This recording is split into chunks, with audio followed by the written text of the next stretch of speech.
Good morning, everyone. So it's the 10th of April still, since this morning at 2 o'clock. And we're going to go through the tracker. No news on Ian, but I did speak to him this morning before I gave that live update, and he seems pretty cool, calm and collected and ready for what's going on. So the plan is, what I'm going to do is go through the tracker now and not dwell on Ian too much. We'll go there and I'll go through the whole lot, and then I'll come back and share the Windy TY. I always say Windy TY, but it's actually just Windy. But anyway, it used to be Windy TY. The Windy map to explain everything in detail, and a couple of interesting things on the different models, the computer models that make up the weather. So I'll go through the whole lot now and then come back. And if I share both screens, it gets a bit blurry, so I'm not sharing Windy yet until we finish. Then I'll drop off the main tracker page, and then we can go through it all then from there. So starting off here, just quickly to show you what's happening. The worst of it is still a little bit away from Ian. As you know, we sent him south as quick as we could previously, because it was suggesting that this area here was going to be well north of him. That was late yesterday. But in actual fact, it didn't extend that far. It basically came down and it's lobbing right on top of him. It wouldn't have. He was actually going northwest at the time, but he would have only been able to do that for another hour or so. And then and then the wind was actually swinging north and then northwest. At the time he was going northwest, that little glitch there, he had a northeasterly wind. But so in other words, even when we told him to go south, he wouldn't have been able to keep going north. He would have had to turn around and tack back this way. He hasn't made great progress, but the issue is that no matter what he would have done, he wouldn't have got away from this one. It's just targeted him, and it's going to come right over the top of him. So anyway, we'll go through that once I go through the rest of it, and we'll bring up Windy as well. But generally speaking, you can see now in the next couple of hours, there's 1, 2, 3 hours. You can see the intense section, that little fine dot there. In fact, I'll bring it up. That's where the gusts are really peaking, and it'll actually then start to go over him. And he's right in the middle of it, smack bang, right in the middle of it. Not only that, this is the area that we try and get people away from. This is where it gets really nasty seas when you have a sudden wind shift here. Right there, it goes from northwest, and it just completely rolls. The wind increases dramatically, rolls around to the southwest, and that blows along the existing swell, and you get waves breaking and all that sort of stuff. So it can be quite challenging for quite some time. And as you'll see later, the sea state is going to hold high for another 6 hours or so. So Ian will have his work cut out for him. I don't think he'll be getting much sleep. And at the moment, too, just a reminder, it's still nighttime, but he'll get the daylight. This is interestingly, this day-night-day thing gets a little bit distorted, and it's not quite correct. But anyway, he's still got another few hours of darkness, and then he'll be back to daylight. So 8 o'clock position, doing 6.5 knots in a southeasterly direction, and he did minus 11 nautical miles towards Les Sables d'Olonne. So he's going away from the course, which we know about. He's just basically trying to keep the boat safe. And when the wind's coming from the southwest, you'll see him heading off to the northeast. But at the moment, he's getting this northwesterly, which is actually building. So, and you can imagine what's going on with the seas around here right now. It's very confused. When you get a big sea and no wind in here, it can be really quite interesting. So we'll leave Ian there for the moment and come back for a bit of a bigger explanation shortly as soon as we finish the others. Jeremy, 4.5 knots, 94 nautical miles in the last 24 hours, which is not bad because it's light and fluky. He's got a very light northwesterly there, or northerly at the moment. So that's not too bad. 4.5 knots. Flat water, effectively, 10, 12 knots of breeze, maybe up to gusting to 15, which I bet Ian will be wishing had some of that. And probably even just to make it seem even more horrible, he's probably got clear blue sky. Let's have a look here. There's the clouds. Oh, no. Yeah, he's got pretty much clear sky. So that's Jeremy's lot and currents. It wouldn't matter. Yep, the internet's a bit slow, so I better be careful. So, yeah, virtually no current. So he's having a right royal time for Easter, and he'll be happy about that. So going forward, I would imagine there'll be this is 24 hours ahead. Very little change there. He's coming around from behind, but generally the same, so he might slow down a bit.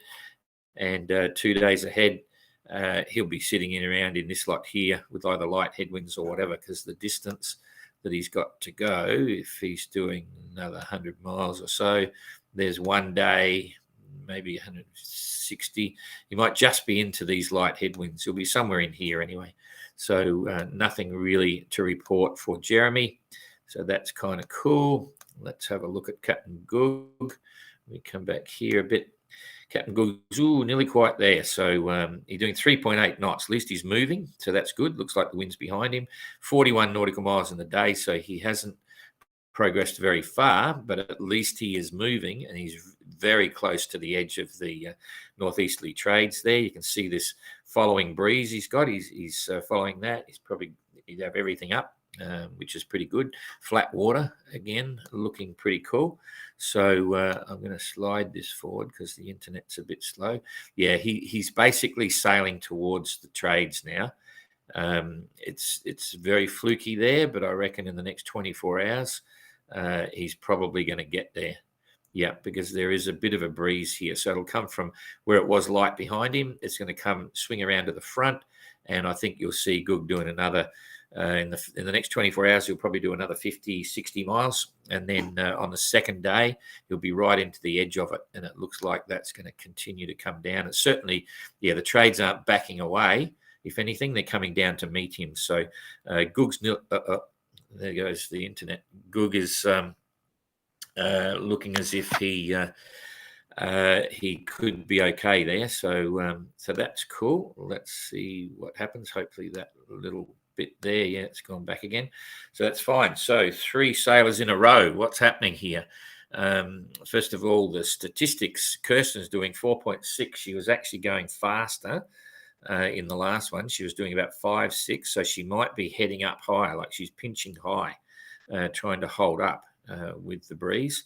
Did 90 nautical miles in the day, which is pretty good, and should be happy with that. Simon's doing 5.9 knots and did 103 nautical miles in the last 24 hours. So a little bit of a gain on Kirsten. And Abil is doing 5.5 and did 99 nautical miles. So they're all pretty similar, but Kirsten's a little bit slower than the other two. So what's happening here? Well, Kirsten's very definitely, there's her gradient. She's still got this northeasterly. Okay, that's the first thing. What's Simon got? Simon's got an east northeasterly. It's a little bit flatter there, and it just shows you don't have to be that further ahead to get a completely better sailing angle. Okay, so Simon, in terms of sailing course comparison, he's about 150 miles ahead of, or 140 miles ahead of Kirsten, but it's given him probably another 20 degrees of wind direction, maybe even better than that, because it's really on the cusp there. You can see here the wind direction is going like this, okay, as an average on board Simon's boat, whereas Kirsten, it's going like that, okay, and that's the difference. So Simon's naturally faster there, and he's faster, but he's got a better wind angle, so that helps. Now Abil is going south of east here. He's not much south of east, but an easterly would be like that, and he doesn't have that. It's starting to hook up already. You can see here, it's starting to hook in, and you can detect, if you look closely, you can detect the change in his course. He's following it up, okay? So you'll see his course angle across like this as the wind shifts, okay? So he's going to close in on the gap with Kirsten, and that will negate some of the issues that we used to talk about where Kirsten had a windward position and could go. All the weather Simon gets is in between the two, so just keep talking about that. Oh, we weren't actually on the right weather there then. Jeepers, I fall for that trick every time. So anyway, nonetheless, it's pretty similar. You can see distinctly there, Kirsten has very much a northeasterly, okay? Simon's got a little bit less, okay, a little bit less of a northeaster, but still a northeaster. And Abil is very much better angle, more flat. So that's helping him, and that's why he's altered his course. So then if we come forward a day, so we were nearly 2 days ahead before, come forward a day and bingo, it's all starting to round out a bit, even for Kirsten. That's pretty good. You can see there, Kirsten, in 24 hours, it's going to flatten off a little bit, not a lot, but that's an east-northeasterly for sure. Simon's got something similar, a little bit flatter, and Abil is coming into that easterly that I spoke about. So in 2 days' time, we come across to 2 days. Let's see if that catches up. It does. You can see it's absolutely starting to hook around here. It's starting to hook around the center of the high, which is up here. Okay, so 2 days out, they're going to be at least 200 miles ahead. Let's just say similar things. There's 218 miles. So I think you'll see, 214. Abil will come around a bit.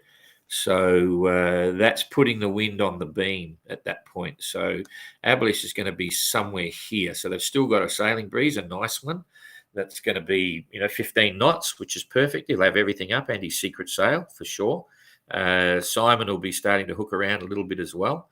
And then if we come across here to see where Kirsten is, a couple of 100 miles ahead, considering her current course and everything, she's going to be still, you can see here, if she maintained that, and she probably may try to hold that, that's forward of the, you can see here, it's well forward of the beam.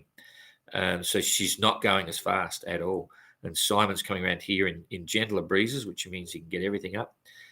So again, in principle, the Abil is going to come around, starting well. Kirsten's going to be holding the same. They're going to start to converge and get closer.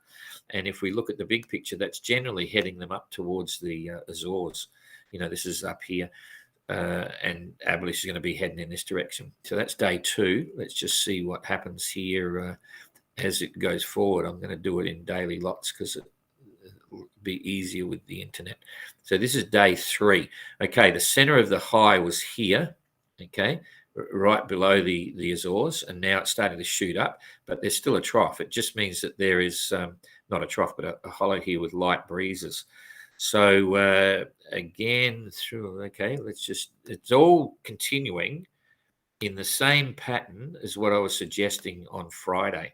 Every Friday is going to be prediction day, but let's say they do 100 miles a day. Abil is over here somewhere. He's holding the breeze, and it's coming on his starboard quarter. So he'll be aiming straight for the Azores at that stage. So that's day 3. Kirsten's still got in this weather flow here. And so she might be up here, but it's still forward of the beam.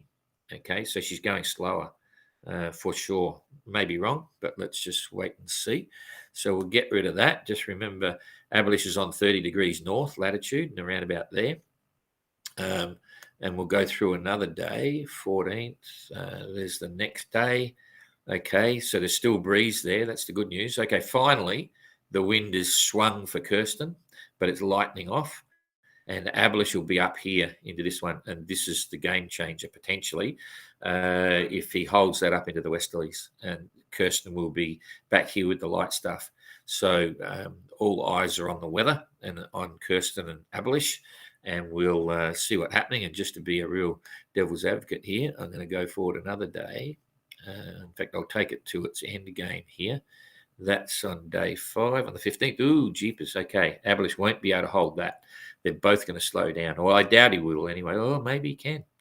You see, if he's that much further ahead, he might be in here and keep going. And Kirsten could be wallowing down here. But I don't want to ruin everyone's weekend, so I think that's enough. Having said that, I'm just going to pick this through and not comment on where the boats will be.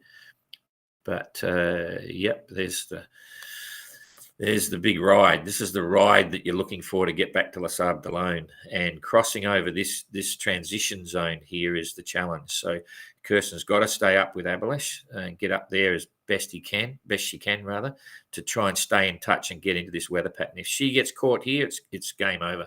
So let's see and keep our fingers crossed for Kirsten as well. And this is then the next issue. You get these headwinds coming down off the back of the system. So looks really interesting. So too hard to look at. The weather can all change by then. So we go back to now and wish them well for Easter, and we'll come back here and talk about what's going on with Ian and look at windy. It's the weekend, so I've been waffling on for I don't know how long, but now we'll give you a rundown on Ian. So first thing I'm going to do is I'm going to bring up the windy and the tracker on the same page, and hope it doesn't lose the internet. So I just share this onto my screen here. So now I've got windy on. Keep your fingers crossed. I can now call up windy. So before I do, just have a good look at here at the shape of what's going on. No, that's the windy. I didn't want to show you that yet. So, okay, so what we got here is you can see a distinct, it looks like a tooth on its side, a molar there, right, of this no wind zone in the middle. And Ian is riding the cusp of it right along the top edge of it. Okay, so he's got a northwesterly, and he's already into the wind increasing. Okay, and this is where I often say, I wonder what this model is, and sometimes I think it's a combination of two of the computer models. All right, and so now I'm going to come back here, and I'm going to show you the windy model. Okay, so we go for windy now, and see it's a completely different picture for two reasons. First of all, now I've got to get onto windy. There it is. Okay, first of all, this is wind now, and you were looking at wind on the GGR tracker page. So, but you can see the shape's completely different. This is Ian's current position now, okay? And forecast wind is showing 22 knots from the northwest. It's nowhere near as strong as what's on the GGR tracker. And you'll see down here on the bottom right-hand corner, this is the ECMWF model. It's a computer prediction model based on all the inputs for the weather in the Southern Ocean here, because he is still in the Southern Ocean. He's in 46, 47. He's nearly in the 50s, so it's in the roaring 40s for sure. And there's not a lot of data, so the models can be a bit different. But if we go onto the GFS model, now what's that look like? That looks exactly the same as what the GGR tracker is saying. First time I've seen it so distinct, because usually I find it's a combination. They do something special. It might be one that's subscribed to corporations that want to use it. So it's a combination between GFS and ECMWF. But in this instance, the one on the GGR tracker is absolutely this GFS model. And it's predicting much stronger winds here straight away. So you can see 34 knots versus 22 knots, okay? And what I'm going to do now, well, in fact, I'll show you both models. This is, in fact, just Jane, is that a clear model on the screen at the moment? So I'm hoping you can see the thing. Okay, so I can leave the GGR tracker there. Okay, so what I'll do first is I'll just run through the ECMWF model, okay, because that's the one that I find is giving the most accurate data.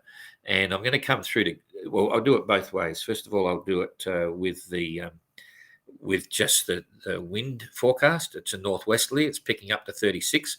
Remembering that on the forecast, you can expect winds to be 30% higher. So if it's 35, you can add on another 10, 12 knots onto that. So there's 48 straight away.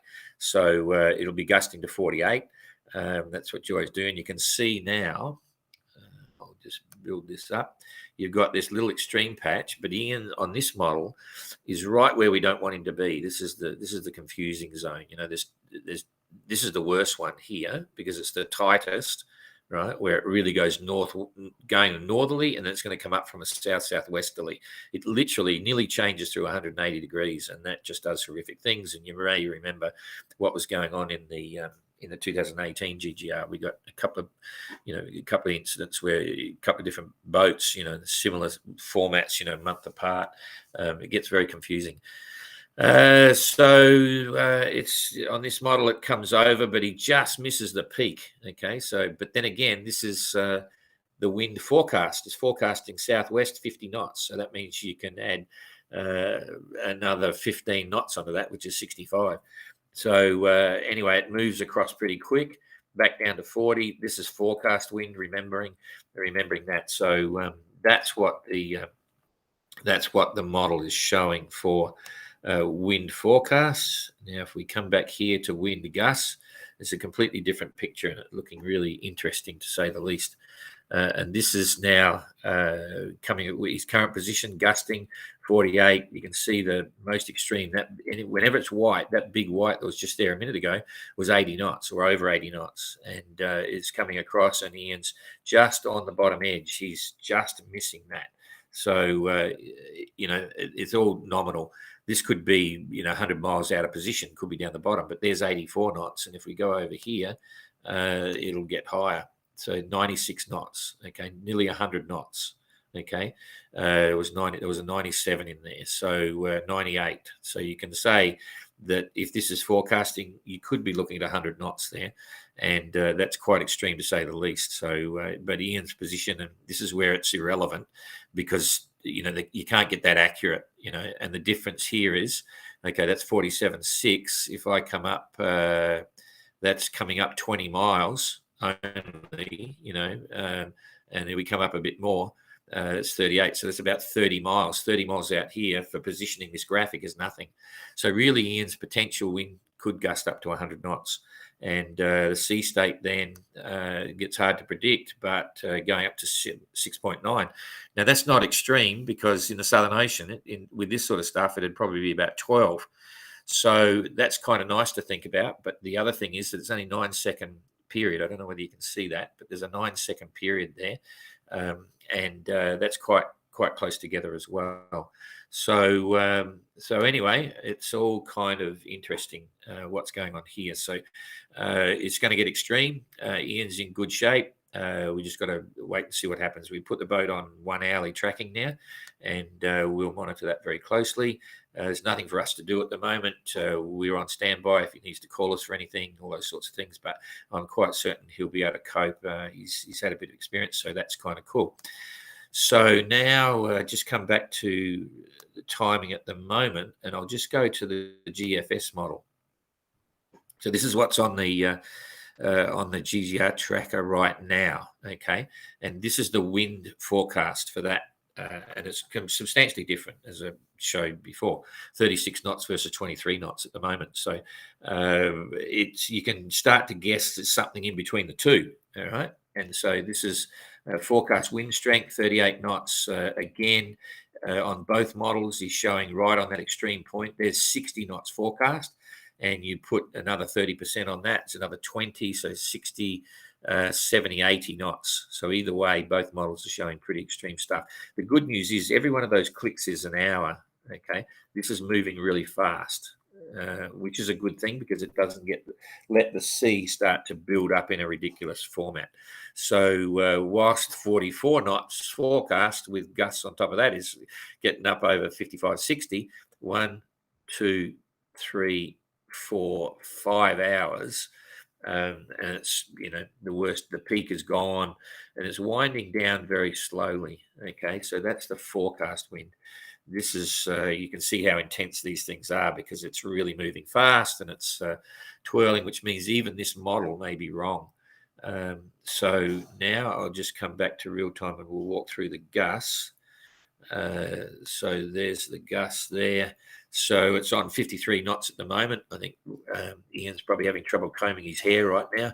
It's fluffing around a bit, but he's sure to be down below. These are wind gusts coming through 70 knots, which is, what we're saying. It's a little bit, the GFS model is a little bit softer, but the area of impact or the area of, engagement on this is a little bit bigger. So, and still getting 50 knot gusts going through.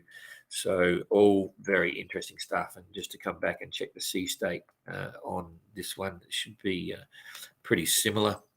So 4.3 meters. This is forecasting a slightly less sea, coming up to 5, 6, 7, 2, 7, 7. So you could say the worst of it is 7, 8 meters, and the sea hangs over for quite a while. Okay, so even though the wind is disappearing, you've still got 7-meter seas there.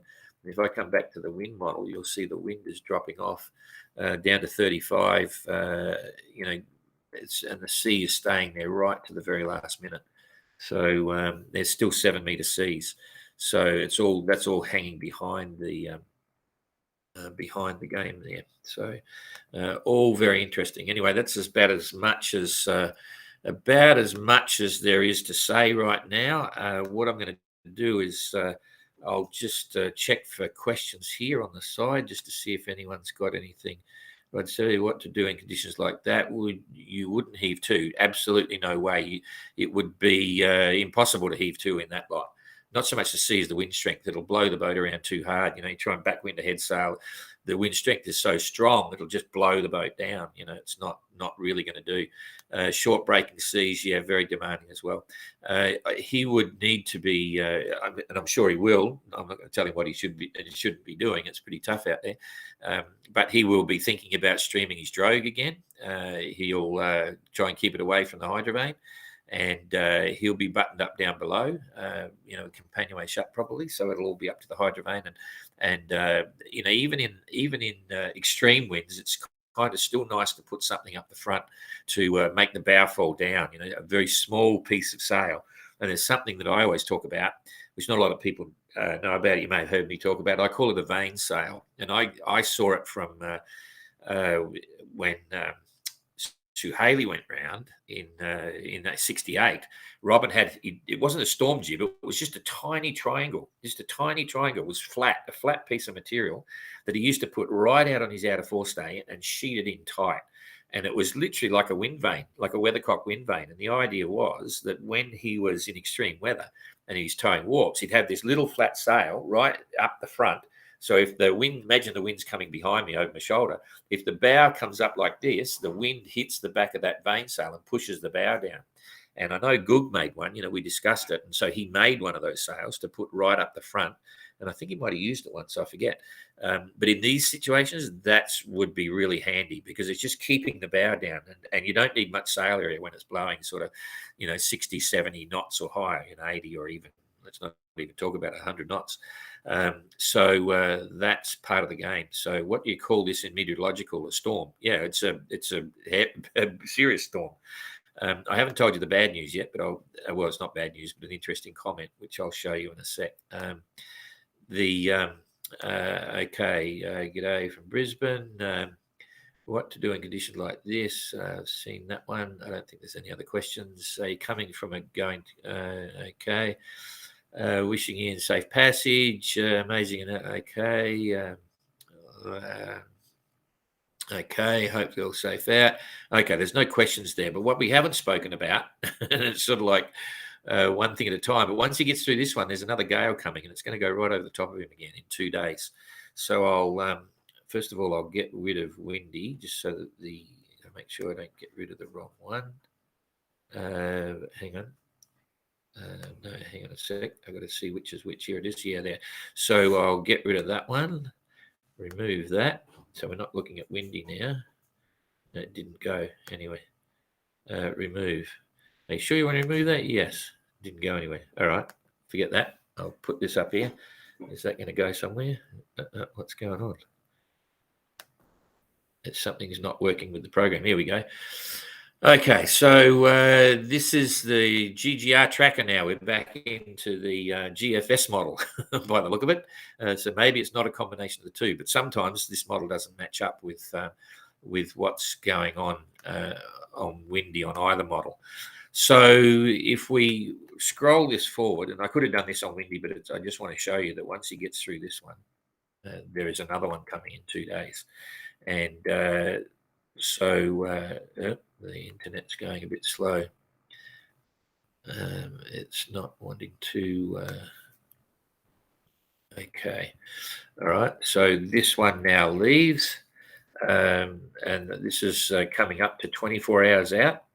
So by the time he's there, and remembering what's happening is he's going to have this strong southwesterly. So he's going to be doing, close to 100 miles a day. He'll do 5 knots in those big winds coming up in the southwest. So that's his general course from where he is now. And that's about 24 hours away. So there's 1 day at that.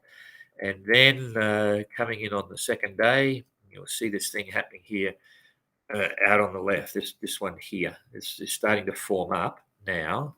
There's a high pressure system here, and this little low depression is coming across, and it's actually forming up to be quite small, but very, it's got a very intense system.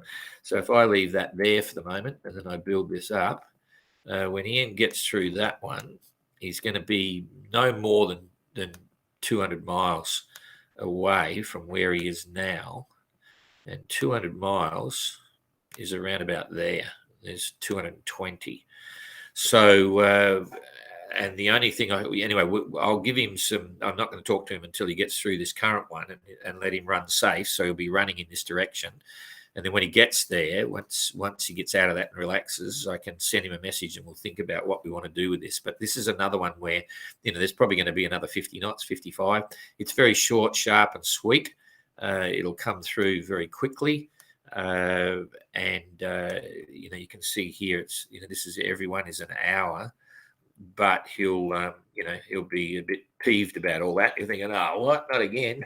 So, and then he'll be in the clear here. So when he gets going, I'll see what we can do, and we'll try and head him north. So he sort of stalls a bit and lets it go past or something. That's about all I can think of for now.